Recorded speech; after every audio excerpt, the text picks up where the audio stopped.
Yeah కుక్షి వివరే కృత్వా స్వయం రక్షతి సర్వతః నమామి జననీం దేవీం పరాం ప్రకృతిరూపిణీం కృచ్ఛేణ మహతా దేవ్యా ధారితోహం యదోదరే తత్ప్రసాదాత్ జగదృష్టం మాతుర్నిత్యం నమోస్తుతే పృథివ్యా యాని తీర్థాని సాగరాదీని సర్వతః వసంతి యత్ర తాం నౌమి మాతరం భూతిహేతవే.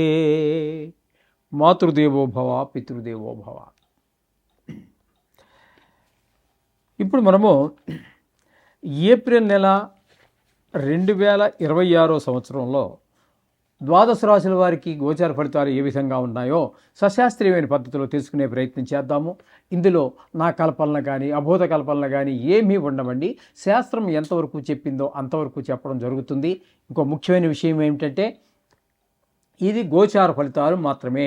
దీని మీద మీ జాతకాన్ని ఎవరి జాతకాన్ని కూడా గోచారం నిర్దేశించజాలదు. కొంతవరకు ఇండికేట్ చేస్తుంది, తెలియజేస్తుంది, అంతవరకే. అది ఎంతవరకు అంటే 10 నుంచి 15% మాత్రమే. అది నిష్ణాతులైన వారు చెబితే. మిగతాదంతా కూడా మన వ్యక్తిగత జాతకము. ఎవరి వ్యక్తిగత జాతకం, ఏ డేట్లో పుట్టారు, ఏ టైంలో పుట్టారు, ఏ ఊరిలో పుట్టారు అనేటటువంటి దాని మీద ఆధారపడి ఉంటుంది. అది 100% ఇది ఒక 15 వేసుకోండి. 75, 80, 90 ఇంకా 100 పాళ్ళు కావాలంటే బ్రహ్మదేవుడు తప్పితే మరి ఎవ్వరూ కూడా దాన్ని కరెక్ట్గా చెప్పలేరు. కాబట్టి దీని గురించి ఊరికే కంగారు పడిపోక్కర్లేదు. 4 గ్రహాలు ఎక్కువగా ఉన్నాయని సంతోషపడవలసిన పని లేదు. అందుచేత ఇంకోటి ఏంటంటే నేను ఇందులో మిమ్మల్ని భయపెట్టేసి ఏదో చేసేయాలి, జపాలు పెట్టేయాలి అని అటువంటి ఏవో ఆలోచనలు కానీ దుష్టాలోచనలు కానీ లేదు. మిమ్మల్ని సంతోషపెట్టడం కోసం, మిమ్మల్ని ఇంప్రెస్ చేయడం కోసం మీకు ఏదో ఒక లేడీ వచ్చేస్తుంది, 10 కోట్లు వచ్చేస్తాయి ఈ సంవత్సరంలో, నాది గ్యారంటీ, రాసి పెట్టుకో, ఇలాంటి మాటలు ఎక్కడా శాస్త్రంలో ఏ శాస్త్రకారుడు చెప్పలేదు. నేను చెప్పను. మీరు అది చెప్పేవారు చెప్తారు. వారికి ఎక్కడో ఏదో ఆధారం ఉండి ఉండొచ్చు అని అనుకుంటాను. అయితే మా దగ్గర అయితే అది లేదు. నాకు తెలిసినంత వరకు లేదు ఎక్కడా కూడా. ఒకవేళ ఉందేమో తెలియదు పూర్తిగా. 100% పాళ్ళు పూర్తిగా 199% నాకు తెలిసినంత వరకు ఎక్కడా ఏ విధమైనటువంటి ఈ గ్యారంటీలు రాసి పెట్టుకోవడాలు ఇవేమీ లేవు. మీనరాశి వారికి ఏప్రిల్ నెల 2026 సంవత్సరంలో గోచార ఫలితాలు ఏ విధంగా ఉంటాయో తెలుసుకునే ప్రయత్నం చేద్దాము. జన్మంలోనే శని భగవాన్ యొక్క సంచారం. అంటే ఇది ఏళ్ళనాటి శని తనుభావం అంటారు. కాబట్టి శరీరానికి అనారోగ్యాలు ఎక్కువ వచ్చే అవకాశం ఉంటుంది. తన ఆలోచన ధోరణి కూడా కొంచెం చెడు వైపుకు లాగే అవకాశం ఉంటుంది. రవి భగవానుడు 14 వరకు జన్మంలోనే ఉంటున్నారు. జన్మంలో రవి భగవానుడు అనుకూలమైన ఫలితాలు ఇవ్వడు. తదుపరి 2వ స్థానంలోకి వెళ్ళి అక్కడ కూడా ఆయన శుభ ఫలితాలు ఇచ్చేటటువంటిది ఏం లేదు. ధనానికి, వాక్కుకి, కుటుంబంలో నేత్ర వ్యాధులు ఉన్న వారికి ఇబ్బంది కలిగించే ప్రయత్నం చేస్తాడు. అలాగే కుజుడు నెలంతా జన్మంలో ఉన్నాడు. ఈయన వల్ల మాటలో మహాదురుస్థానం వస్తుంది. శరీరానికి గాయాలు అయ్యే అవకాశం ఉండొచ్చు. డ్రైవింగ్లో కావచ్చు, మెట్లు జారి పడడం కావచ్చు, ఏదైనా కావచ్చు, కొంచెం గాయాలు పడేటటువంటి అవకాశం ఎక్కువగా కనిపిస్తుంది. బుధుడు నెలంతా కూడా సుమారుగా అంటే 10వ తారీఖు నుంచి నెలంతా కూడా బుధుడు ఇక్కడ సంచారం చేస్తున్నారు. ఇక్కడ జన్మంలో బుధుడు కూడా అనుకూలమైన ఫలితాలు. అంటే మొత్తం 4 గ్రహాల యొక్క సంచారం జరుగుతోంది. 4 గ్రహాలు కూడా ప్రతికూలమైన ఫలితాలు ఇస్తున్నాయి. కాబట్టి ఆరోగ్య విషయంలో చాలా జాగ్రత్తగా ఉండాలి. మెట్లు దిగేటప్పుడు, డ్రైవింగ్ చేసేటప్పుడు, రోడ్డు దాటేటప్పుడు, రోడ్డు మీద నడిచేటప్పుడు, ట్రాఫిక్లో ఉన్నప్పుడు చాలా జాగ్రత్తలు తీసుకోవాల్సినటువంటి పరిస్థితి.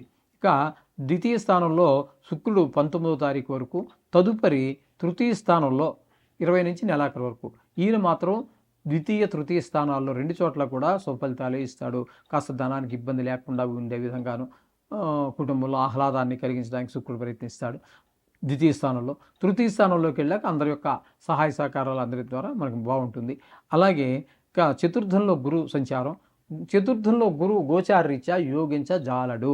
కాబట్టి అక్కడ విద్య, భూమి, ఈ గృహము, వాహనము, స్వభావం ఇలాంటి విషయాల్లో కొన్ని ఇబ్బందులు ఏర్పడుతూ ఉంటాయి. ముఖ్యంగా ఈ రియల్ ఎస్టేట్ వ్యాపారులకి, వాహన విక్రయదారులకి అంత అనుకూలమైన కాలం కాదు. ఇకపోతే 6వ స్థానంలో కేతు గ్రహం ఒకటి సంచారం చేస్తున్నారు.